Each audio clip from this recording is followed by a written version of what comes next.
呢件作品叫《幻彩神區》，由香港設計師劉少康先生創作。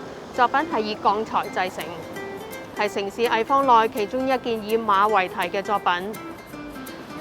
作品與市民產生互動，小朋友好中意走到馬肚下邊遮陰，又或者會伸手去摸摸馬肚。原來呢個就係同設計師嘅童年經驗有關嘅。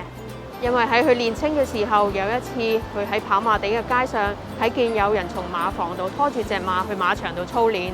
當時設計師仲係好細個啊，眼前呢隻馬匹就好似巨獸一樣，所以印象好深刻。今次設計師就將馬匹放大之後擺咗喺呢個向街嘅位置，面向來來往往嘅人同埋車，就好似歡迎遊人嚟到呢個城市藝坊一樣。喺重拾童年回憶嘅同時，都希望作品為大家帶來睇見巨馬時嘅驚喜。設計師依稀記得以前有一隻賽馬嘅名叫幻彩神區，因此佢就用咗呢個名嚟為呢件作品嚟命名啦。大家知唔知道設計師一直都喜歡以凳作為佢自己嘅創作題材？俾啲想像力，你哋又諗下呢件雕塑係咪似一隻馬，又似一張凳呢？睇咗頭先介紹嘅展品，大家係咪想了解更多城市藝坊呢？